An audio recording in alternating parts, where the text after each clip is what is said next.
Asalkan ada temuan bukti-bukti baru atau ada fakta-fakta baru, itu bisa diajukan peninjauan kembali.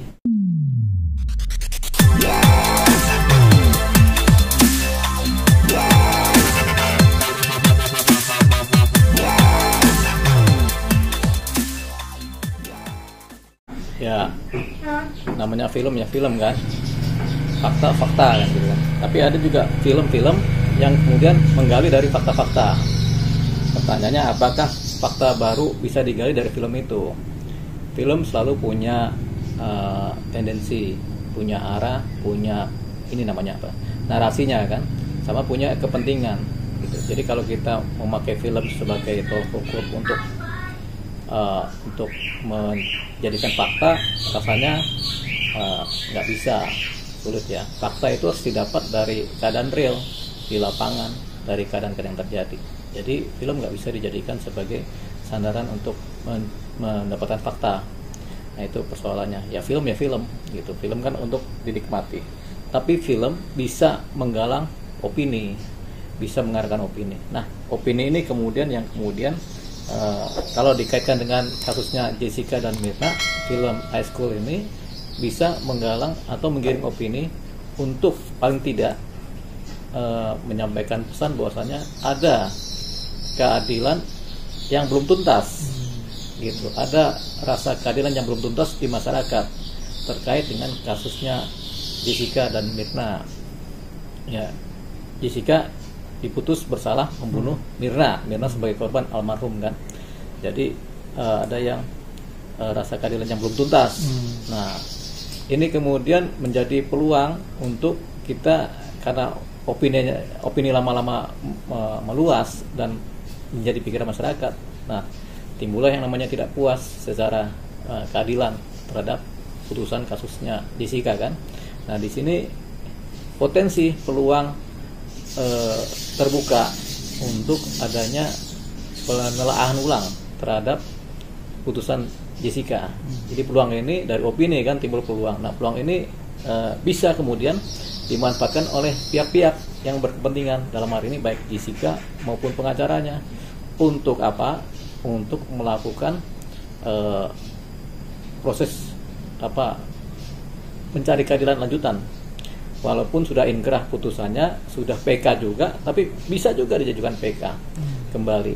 Dasarnya adalah rasa ketidakpuasan dari masyarakat karena sudah ada opini kan terhadap persoalan perkaranya Jessica. Jadi itu tadi yang terkait dengan apakah ini bisa kemudian menjadikan fakta film ini. Tidak bisa, tapi bisa menjadikan peluang untuk membuat proses hukum terbuka lagi. Nah bang, kan pengacara Jessica sendiri yang tadi abang bilang akan mengajukan PK kembali nih. Terus abang melihatnya seperti apa bang? Apa emang itu bisa, atau emang ya kalau misalnya emang Jessica emang dianggap tidak bersalah bisa diajukan gitu bang? Kalau PK sampai kapanpun bisa diajukan, terutama kalau perkara-perkara pidana ya, karena terkait dengan nasib orang. Jadi asalkan ada temuan bukti-bukti baru atau ada fakta-fakta baru, itu bisa diajukan peninjauan kembali. Jadi ini nanti makanya peluang terbuka untuk diadakan peninjauan kembali. Nah, kenapa diadakan PK oleh pengacaranya Jessica? Ya karena memang tampaknya ada sesuatu yang belum tuntas dari persoalan putusan hukuman terhadap Jessica. Rasa keadilan ini tidak terpenuhi. Kenapa? Ya kan kita sama-sama tahu perkara Jessica ini ketika di persidangan itu banyak bukti-bukti yang memang tidak lengkap. Misalnya visum ada, tapi otopsi tidak ada. Otopsi ada mungkin tapi tidak lengkap. Karena kalau yang namanya otopsi itu dalam sejarahnya memang membedah keseluruhan dari tubuh, dari jasad. Ada beberapa contoh kasus otopsi yang dilakukan oleh Pak almarhum Dr. Idris zaman dulu itu. Kadang di kuburan digali, mayatnya diambil, dibedah, dipotong-potong itu. Ya, itu ya. Itu yang namanya otopsi. Nah, dalam kasus Jessica itu tidak ada. Itu sehingga ini yang namanya pembuktian yang tidak lengkap. Jadi mungkin saja Jessica itu melakukan pembunuhan. Tapi mungkin saja Jessica itu tidak melakukan pembunuhan. Nah, itu yang dinamakan keraguan-raguan. Dalam potensi keraguan-raguan ini yang menjadi persoalan adalah bagaimana kemudian kita menilai, dan kalau hakim, bagaimana hakim memutus. Kalau kami ketika timbul keraguan-raguan, mungkin Jessica membunuh, mungkin Jessica juga tidak membunuh. Kenapa? Karena bukti-bukti tidak lengkap atau kurang lengkap, atau tidak bukti-bukti atau pelaksanaan prosedur SOP pencarian bukti atau untuk kelengkapan di persidangan itu kemudian tidak sempurna. Nah, kan timbul keraguan-raguan. Ketika ragu-ragu, ya sudah. Kalau kami kembali lagi, kami akan tentunya ya sudah, lebih baik kita melepaskan orang yang bersalah daripada kita menghukum orang yang tidak bersalah, kan gitu kan. Nah, yang terjadi ini adalah bukti yang tidak lengkap, tidak sempurna, prosedur penanganan hukum yang tidak sempurna juga. Tapi kemudian ketika di persidangan dalam hal-hal tersebut, pembuktian tersebut, tetap juga akhirnya walaupun dalam keraguan-raguan ya, tapi dengan dasar hakim punya keyakinan, diputuslah si Jessica ini bersalah. Padahal buktinya tidak lengkap, saksi-saksi juga tidak bisa menjelaskan secara akurat. Kemudian CCTV juga nggak bisa menjelaskan secara detail, sehingga ini menjadi hal yang sumir, bukti-bukti yang sumir semua. Apalagi secara prosedur mungkin ada yang tidak lengkap. Itu dia. Jadi tapi hakim punya keyakinan. Tapi itu keyakinan hakim. Mungkin karena pada waktu putusan terbawa situasi emosi, kemudian suasana batin di persidangan, sehingga ini dianggap sebagai suatu ya dia bersalah, ini Jessica bersalah. Padahal belum tentu gitu. Nah, kembali kepada film Ice Cold tadi. Film ini kan menceritakan sedikit tentang apa-apa yang terjadi di balik cerita perkaranya Jessica tadi. Nah, inilah timbul peluang juga yang namanya timbullah keraguan-raguan. Apakah Jessica itu sebenarnya melakukan pembunuhan atau tidak? Jawabannya adalah nggak bisa dipastikan. Ketika tidak bisa dipastikan dia melakukan pembunuhan, hakim dulu kan memutus ya dia bersalah karena melakukan pembunuhan. Tapi nggak bisa juga dipastikan karena memang bukti nggak lengkap. Di satu sisi yang lain, Jessica sebagai yang diduga melakukan nggak pernah mengakui kalau dia melakukan pembunuhan. Jadi memang belum lengkap ini. Nah, dalam konteks belum lengkap ini akhirnya sahlah si pengacaranya Jessica melakukan PK. PK ini kan kaitan dengan novum baru. Tapi novum baru ini bisa juga menceritakan tentang aspek-aspek SOP, standar prosedur yang tidak dijalankan atau belum dijalankan secara lengkap oleh penegak hukum pada waktu itu, sehingga ini membuka peluang untuk ditelaah kembali perkaranya. Itu dia. Bang, pengacaranya kan emang rencananya akan membuka kasus ini kembali. Nah, terus banyak berbondong-bondong pengacara-pengacara juga yang akan ikut bantu. Kalau misalnya abang ditawari atau akan ikut bergabung, bagaimana bang? Ya kalau kita melihatnya ini kan persoalan keadilan atau ketidakadilan. Dalam konteks ini tentunya kalau kami pengacara ya diminta untuk membantu, kita bantu.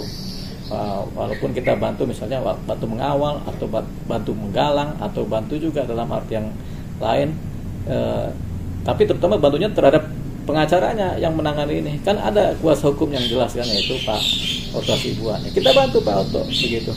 Kalau Pak Otto bilang yuk ikut gabung bikin ini PK, ya nggak apa-apa kita gabung kan, tentunya dengan dasar-dasar yang kita miliki untuk kita sampaikan kan gitu.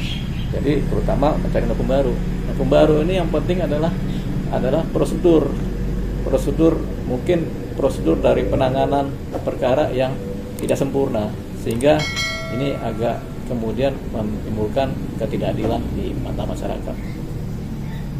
Nah, bagaimana Pak Leo untuk masalah yang sudah berjalan hukuman itu, sementara sekarang ada gonjang-ganjing yang intinya ingin memberi keadilan yang lebih dalam lagi, itu tanggapannya seperti apa? Gonjang-ganjing?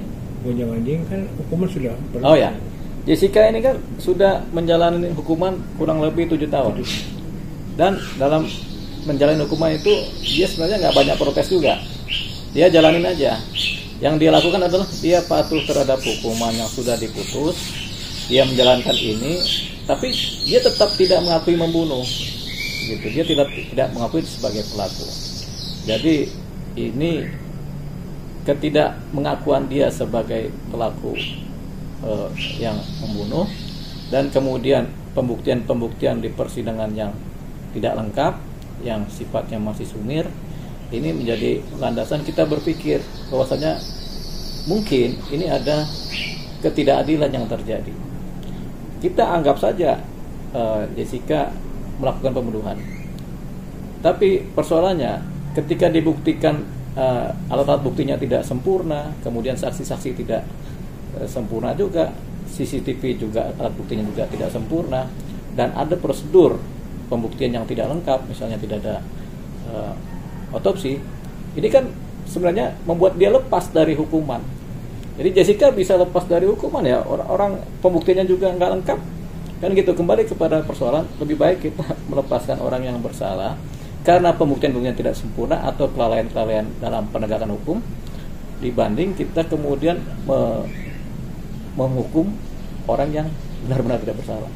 Jadi lebih baik kita lepaskan aja gitu. Kalau Jessica melakukan pembunuhan, itu kalau dia melakukan pembunuhan, melakukan tindak pidana. Tapi kalau memang benar-benar dia tidak melakukan, bagaimana? Sementara dia sudah melakukan menjalankan hukuman. Siapa ini yang harus dipersalahkan? Makanya gunanya PK adalah itu. Gunanya peninjauan kembali adalah untuk melihat aspek-aspek rasa keadilan ini juga. Harapannya ada hakim-hakim yang kemudian lebih teliti, lebih jeli, kemudian lebih secara ini manusiawi melihat ini kan. Apalagi Miranto sudah menjalani hukuman 7 tahun. Sudah, kalau ini juga rasa keadilan ini ya sudah, kita mungkin hukumannya dikurangin lagi atau diputus kembali diputus tidak bersalah atau apa kan, atau bebas dari hukuman, atau kemudian dianulir hukumannya, atau kemudian ya sudah ternyata dia bebas, kayak model kasus Sengkon dan Karta zaman dulu ya begitu gitu. Nah, kita tinggal lihat bagaimana ke depannya. Tapi kalau kita mau lihat perkara ini kemudian menjadi lebih akurat lagi ke depannya, tentunya butuh banyak analisa, butuh banyak analisa dari praktisi hukum, teori-teori mengenai prosedur gitu. Kalau itu sudah didapat, ya sudah, berarti misalnya tidak ada otopsi, misalnya berarti kan lalai di situ kan. Kasus pembunuhan tidak ada otopsi, apalagi kasusnya berkaitan dengan di dalam tubuh. Kalau misalnya ada kasus pembunuhan, misalnya jelas-jelas pelakunya menusuk dengan pedang, itu nggak ada masalah, buktinya ada. Tapi kan kasus racun ada dalam tubuh, kan memang otopsi. Dan itu kalau tidak dijalankan berarti kan satu hal yang memang cacat secara prosedur penegakan hukum.